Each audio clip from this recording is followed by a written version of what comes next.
A new day is breaking over Angkor Wat here in Siem Reap, Cambodia. Untypically for this time of year, it's raining, and the sky is a dark and brooding grey-black. Not the best conditions for capturing the classic tourist sunrise shot over the world's largest religious monument. Not surprisingly, the weather hasn't stopped the usual unending flow of tourists from coming to visit.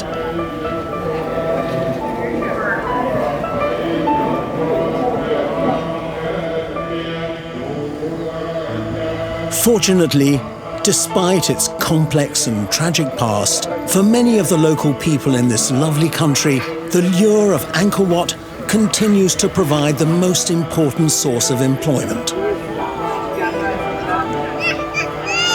So long as you can speak English, to a greater or lesser degree.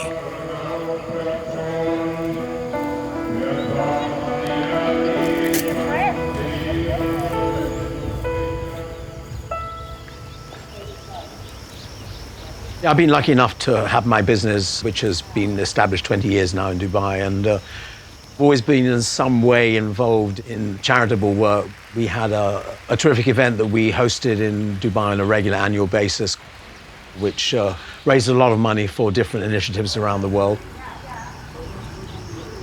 We're going to focus now on making films for unsung heroes, working not just in education, in many different fields, but this first film is about a guy called Bob Landon, man in his middle 80s, working here in Siem Reap, Cambodia, trying with very limited resources to do whatever he can to help the kids of Cambodia.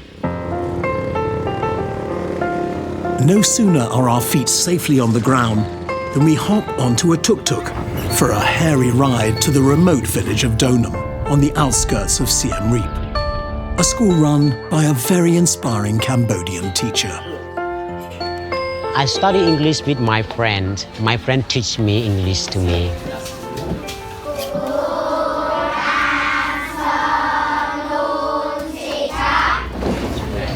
What is my name? Your name is Mr. C. Yes, my name is C. I start to teach English in 2001. You were 20 years old. Yes, 20 years old.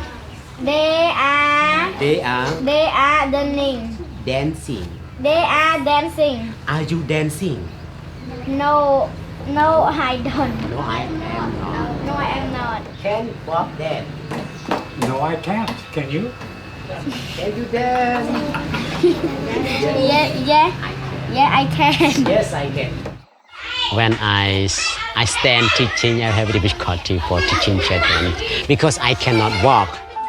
Despite being a victim of polio, Mr. C continues to develop his skill and love of teaching through Bob's constant encouragement. Who can show me where California is on the map? I go to Bob workshop in Siem Reap town. Very good, very He good. teach how to teach the children.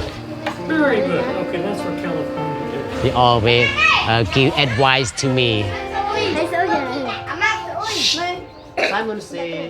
In the class, sometimes they don't listen to me and sometimes they listen to me.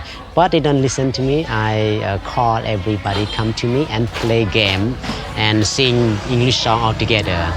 Yes.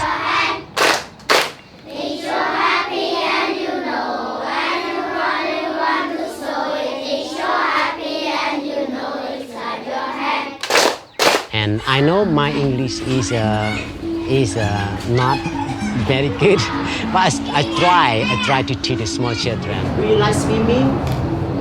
Yes, I do. Yes, I do. Can you swim? Who can swim? Raise your hand.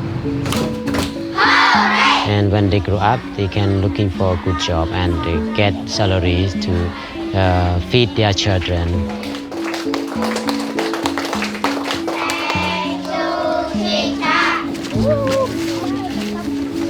Well, it's very unpredictable how one gets involved in any career. But I didn't have any training to be a teacher. There was a new law in California at that time which required a second language in elementary schools, grades 4, 5, and 6. I was the only one who spoke Spanish in the school I happened to be in. And so I was able to train the teachers in that school. And then later, school district found out what I was doing, and they had me train teachers in 7 schools. Then they invited me to San Diego, to the San Diego City schools with 100 and some schools.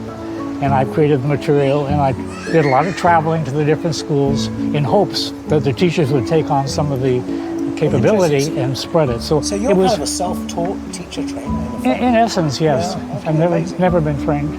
I had to take, of course, a master's in education, which is terrible, but you get through those Yeah, but you did that. meaningless activities. Sure, but you did do that? And that I was, did that, sure. well, that's quite an accomplishment, actually. But it had nothing to do with teaching or... Well, none of these things ever do. Yeah, that's true. It's, We're so well trained in things we don't need to be trained in, right? Yeah, true. Yeah.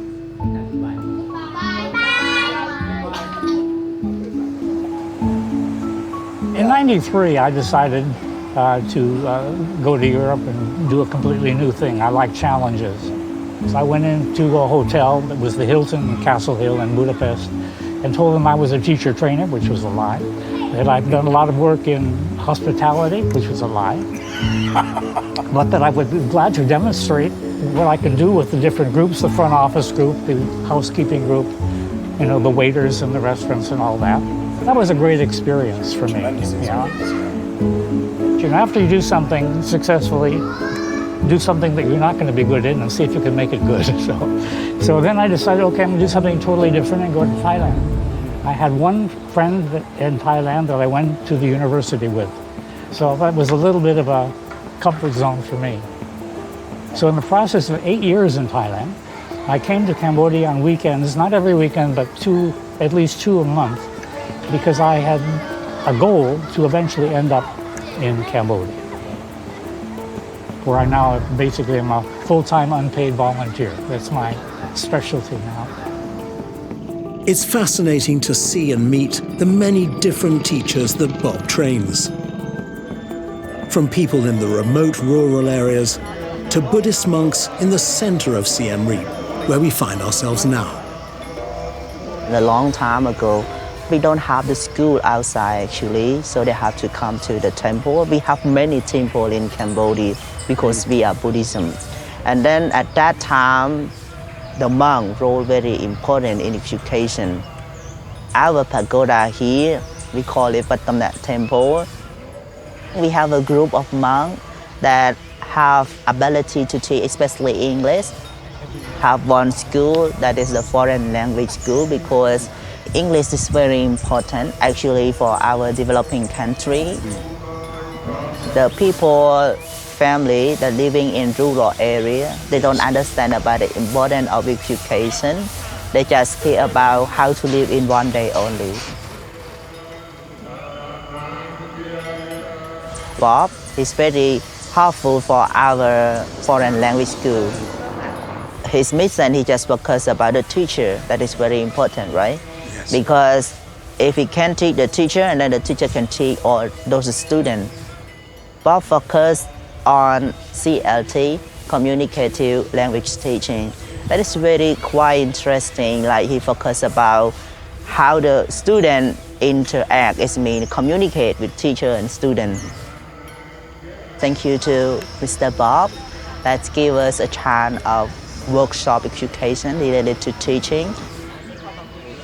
And I would like to say to the world that our country is need more education because our resource is still limited. We want to see our generation can communicate, not just only living in our country, but we want to send all of us, our generation, to the other country to have the cooperation in the world and to bring peace and happiness together.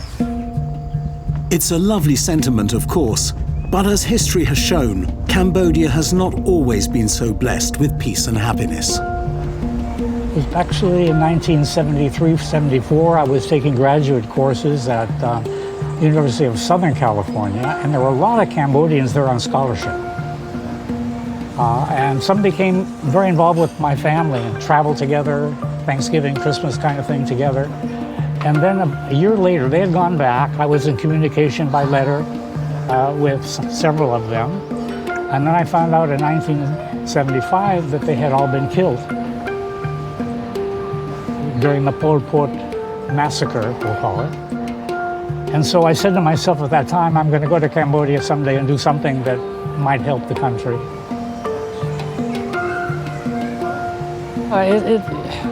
It's like a brother or sister in many cases, you know. It's kind of a devastating, knowing what potential they had in going back and helping their country, which was their goal, and to have been eliminated like that because they were afraid that anybody intelligent could cause problems for the government. So they kept the farming only because they needed the farmers, and everyone else with any capability was eliminated. So that was not a good time. The first thing I did on those weekend trips before I moved here was to try to find the wife and daughter of one of the families that I had information on. I went to the Genocide Museum in Phnom Penh thinking they might have some kind of records, and that didn't work. And then I did it again because I don't like to take no, but that didn't work. So I looked at the photos in there, you know, will I find any of my friends, students? It was such a huge 1.5 million or so eliminated. I guess they couldn't keep records, they didn't care. Why keep records, right? Sure. Okay.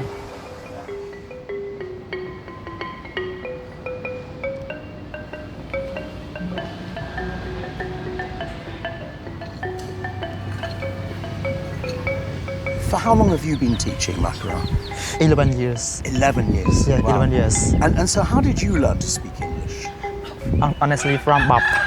From Bob? Yes, and when Bob came to visit me in 2011, I just say hello, hi, how are you? That's all. Really? Yes, Now this is your aunt's house. my aunt's house. Oh, incredible. Here's the board. Yeah, we have 2 boards, 2 whiteboards. Lovely, and the chickens here as well. And cow at night over there. Oh, we have a cow. Okay.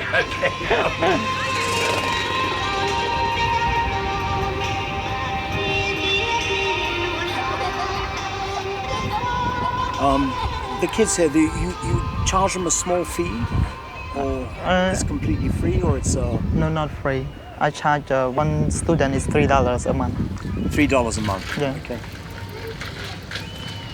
How many students do you have here approximately? This group I have around 14 or 15. 14 or 15. Yeah, Okay. around about that. Oh, they've arrived, eh?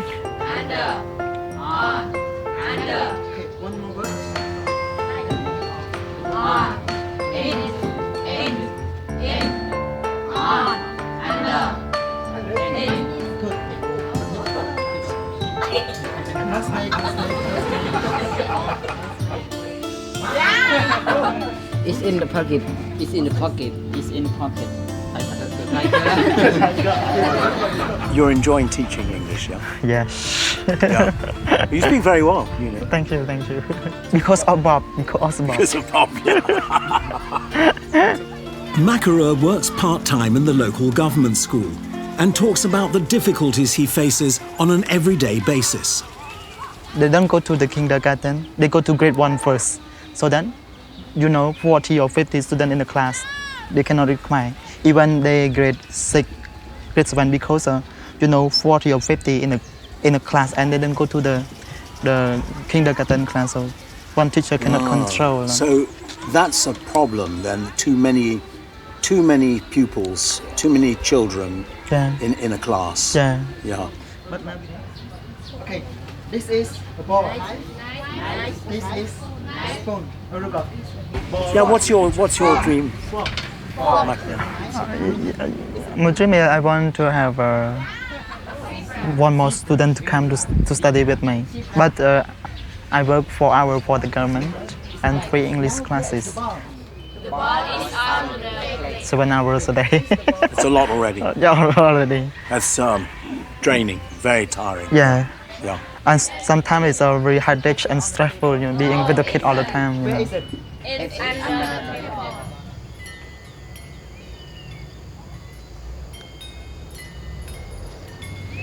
He makes the classes really fun, doesn't he? Makara has mastered the way of keeping people giving attention.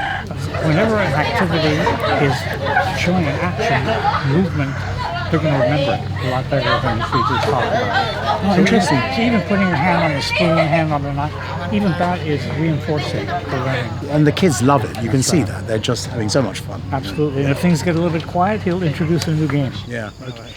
If we were showing this film to people who might want to volunteer, what would you say to them?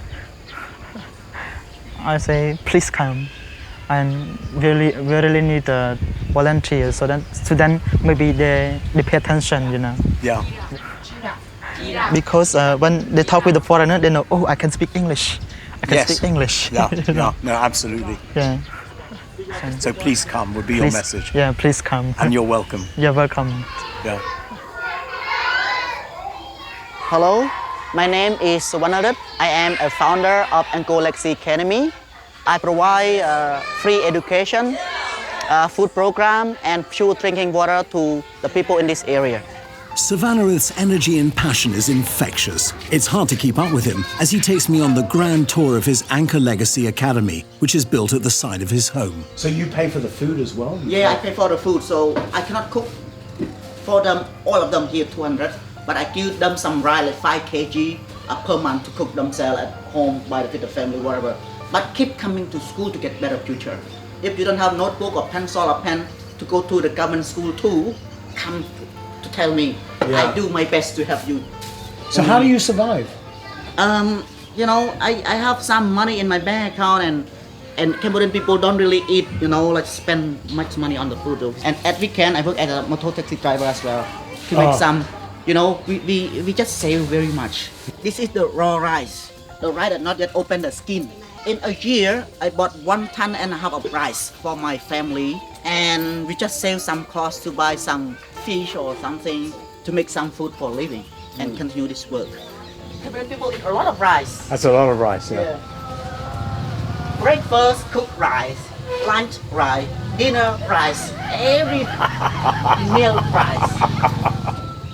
Luckily, in 1996, I met UN people. I can recognize them as African because they are big muscle, big body, very curly hair and very white teeth. So I think they're African. And I learned English from them. The reason I get some food from them when I understand English. I practice speaking, teaching there from that time. Okay. And my friend working as a tour guide in Thailand, in China, in Vietnam, in Cambodia too. Okay. But they call me crazy friend. They say like, you are stupid, you know, you can work as a tour guide, you can make a lot of money. I say like, I can make a lot of money for myself, but the rest, the kid, nobody can help. If I do like you, the rest in the community, in the villages, nobody can help. So I born with nothing, and I die with nothing, so I do something for the people.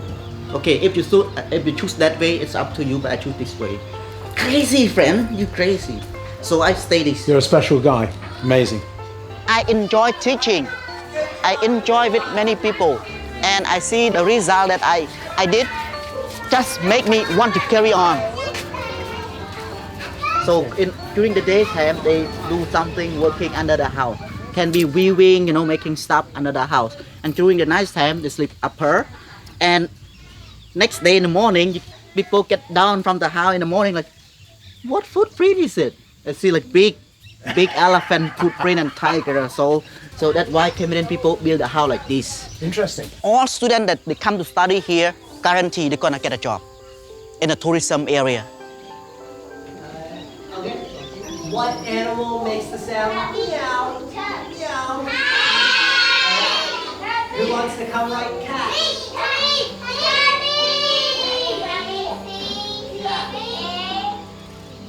Good job. Yeah. So do you want to tell us about what you're up to here in the middle of rural Cambodia? Well, we came across Savannah's school, the ALO program, doing some research on it and all that, like seeing the posters. Just seemed like a great experience, something different. Like I came from Canada, left everything behind there to see what the world is like, get some some perspective, and volunteering at a place like this, it's really rewarding. So fantastic. Yeah. What do you do back in Canada? Between cooking and retail, so this is out of my wheelhouse, but teaching is something that I've wanted to do for a while, and this opportunity came along, and I'm loving it so far. That's great. What is hungry? I just finished my military service a year ago, so I worked to save money for the trip, and I'm in the middle of my trip, and I just wanted to give some time to volunteer. I didn't know about the website, but I just asked my friends and a friend of a friend, and that's how I got here. Amazing. What is your name? I work in marketing at home in Stockholm, and I've just traveled a lot to the same places and not experienced doing volunteer traveling. So this time I was doing some research online and just want to contribute. Finish. Yes, copy. Let me see. Here we go, page 7. So you have to teach in a very simple way, keep the kids quiet, and you learn to improve yourself with teaching, because I've never taught before in my life. And then when I came here, Savannah just said, okay, you can start teaching now. Here are the books, good luck. I was like, I don't know how to do this, but just from out of nowhere, start from scratch, I just improved myself, and I see that also with them, to learn to work with kids and to know how you can to make your knowledge better for the children also. Okay, that's amazing. So this is where the volunteers stay. Yes. Did you guys know what you were getting into when you came here? Because I believe you're staying here as well. Yeah. We live here. And the whole experience, was it what you expected? Or I think, for me, I had a small inclination, but I've never been anywhere close to this part of the world, so it's a lot to take in, but that's why I'm doing it. I want a different experience, and you can't really get a true idea of what it's like until you're doing it. Yeah. And it's great to hear you say that you've never taught before and you were kind of thrown in at the deep end, because one of our missions is to try to encourage volunteers to come. And I think maybe some people are nervous about the idea they haven't taught before. So it's great to hear it from you. That don't worry about whether you've taught or you haven't taught. Just come. If you've got the willingness to come, you've probably got the willingness to try and teach, Yeah. I would think that's a great message. What I get out of it, besides frustration sometimes, is that, and because it's hard to change habits of teachers. They've been teaching the way they were taught. And so I'm trying to give them new ideas to keep the class more lively and they keep the attention of the students with a variety of techniques. They always slide back, not always and not everyone, but most slide back to the comfort zone of teaching the way they were taught. So I go back and do more workshops and do my best. Sure. But what I really need here, and what we first talked about when we met last year, were volunteers. Because many of the teachers in the villages really don't speak the language well enough to teach it. So I thought, well, let's fill the classroom with one volunteer at a time. And you remember our visit to Mr. C yesterday. Sure. He doesn't have the power and the strength to teach as many hours as he should, so he's down to 2 hours a week now. When I met him, he was doing 8 hours a week. Yes, no, sure. So I'd like to get volunteers in that kind of a setting to be his voice, to complement his voice. Yeah. And so I can use 100 volunteers tomorrow, So we're halfway through our shoot at the moment, and we're here again with Mr. C, this fantastic guy. And all the kids here, they all come here by bicycle, and they come here because they know that they have to do this. They have to learn English, and it's fantastic to see, just to see it. Okay, good morning. Good morning. How are you today? And I want to ask this young girl, what do you want to do when you grow up? I want to doctor. 2 years ago, there was this one little girl who said, I want to be a doctor. She was only 9. So 2 years later, we just came back to see her again. My name is Susday. Chup Sere Susday. I am Cambodia. Ah, okay, nice. You want to be a doctor? Do you remember saying that? Yes. You still want to be a doctor? Yes, I want. Fantastic. And your English is much, much better now.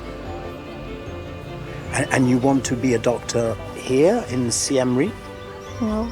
Ah, where? It's England. In England? Yeah? Yes. Oh, that's very good. That's great. I want to shake your hand, doctor, and look forward to when you become a real doctor. I come to see you. Check my heart.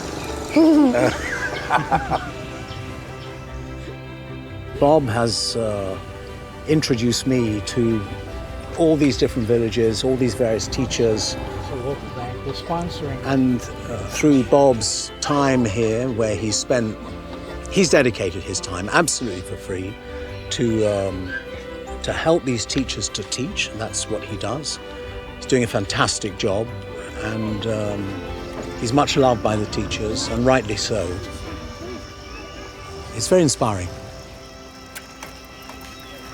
One line that I heard from Bob in the course of our conversations was underpinning any form of education is good water. It was a great line. It just stuck with me. People talk about clean water and water wells, and people talk about education, but the way he put that in that phrase made you realize that it is a 360-degree problem. That in order to have a school, first of all, you have to have water, because it's actually a requirement for any NGO operating here, but also it's a necessity. And the school we went to this morning, the teacher has, from his own pocket, has managed to finance a water filter system, which is open not just to the school, but all the villages, 3,000 of them, so that anyone who needs water can come and drink from that filtered water system, which is, again, a fantastic initiative. He's a very inspiring guy, the guy I met this morning. So I think that as we look at all the problems, we realize that you have to tackle head-on almost everything. You've got to think through, if you like, the steps, which the first step is putting in water. The second step is making sure there's food to put on the table for the family. The third step is to find some kind of a shelter, some kind of a roofing, so that during the monsoons the teaching can still go on. Then you've got to find some way to support and constantly keep supporting the teachers who are working for free.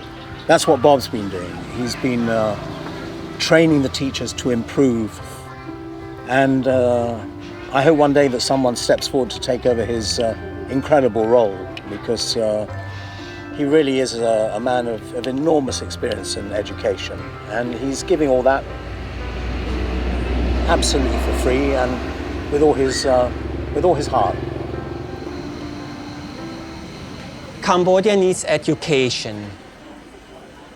Of course, we can say they need money, but at the end, just bringing money into the country, it's not the answer.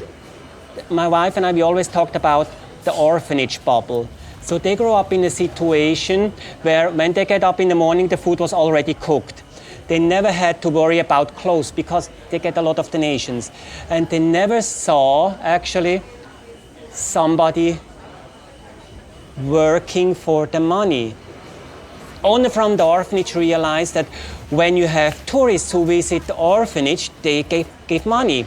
And at the end, it was more or less a zoo. And for the kids, it was a problem because they told the kids, oh, it's such a poor kid, oh, it's so sad. So they grew up in a situation where they actually always had food, they always had clothes, and they always had people who told them how sad their life is.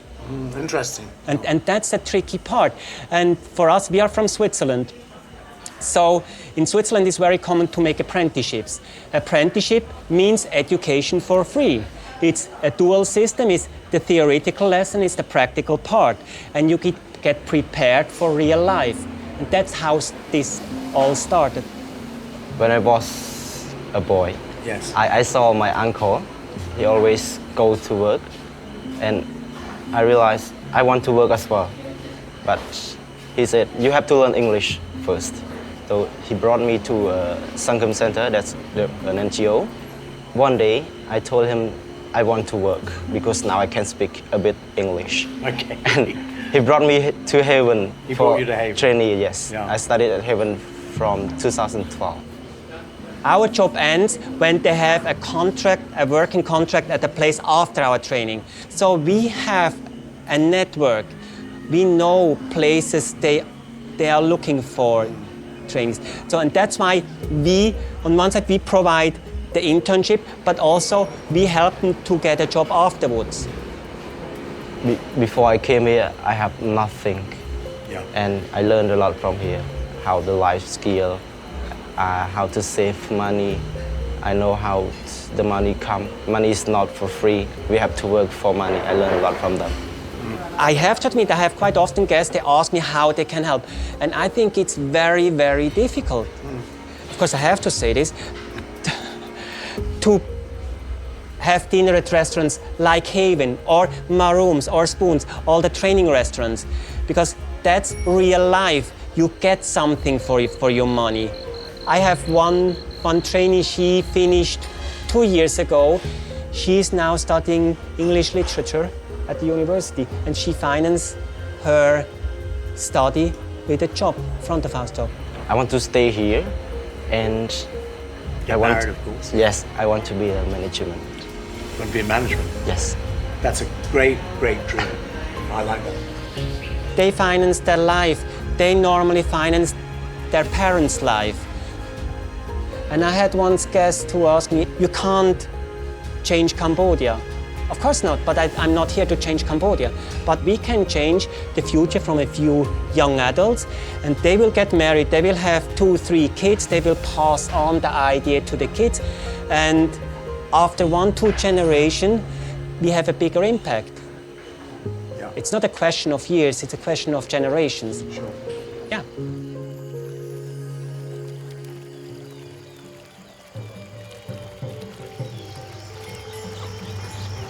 The most impressive thing to me was the school, Mr. Sok, and those 4 volunteers. Yes. Because that gives me hope that particularly with your support and the publicity, we're going to be able to find some very good people. And they don't all have to be, and no one has to be a teacher. They can be in science, they can be in any field. In art and music, we'd be delighted to get them to sing and teach rhymes and music in the classroom. So we will use their talents, whatever they are. But these 4 were born teachers, but they didn't know it. Yeah. And one plug, that the website you're working on for me is Amazing Volunteer Adventures. So that'll be a .com in a month or 2 or 3. So you can put that at the bottom It'll be there, don't to worry. encourage them to contact It'll us. be probably full frame, I would think, at the end of the But I want to thank you and your team. It's been a marvelous experience.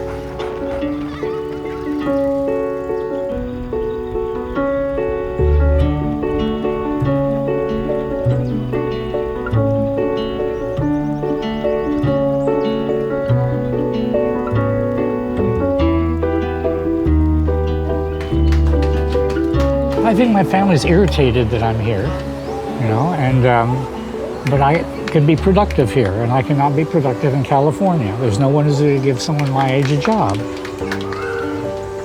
The bottom line is I enjoy what I'm doing. You know, rather than being inactive, I like to be active. I like to be doing something all the time, and this is my field, so I like to be involved in teaching and teacher training. There's always the hope that you're going to make a little bit of a difference. So that keeps me going.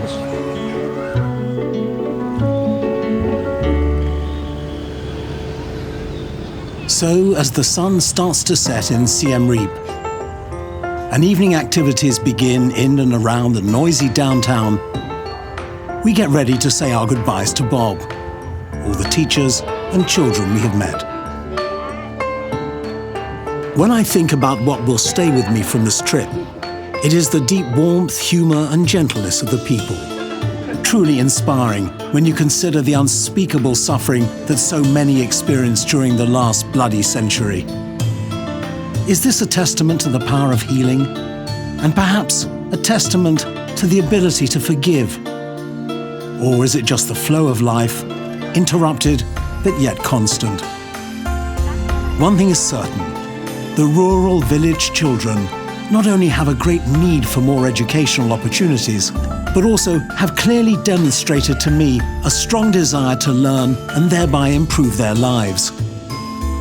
For anyone considering a pre-university trip to Southeast Asia, or anyone who might want a different kind of experience, it may be that working as a volunteer teacher in whatever field, in any of the rural schools, for 3, 7, 10, 20 days, might just be the best thing you never considered. You would see the true Cambodia and leave something of worth behind.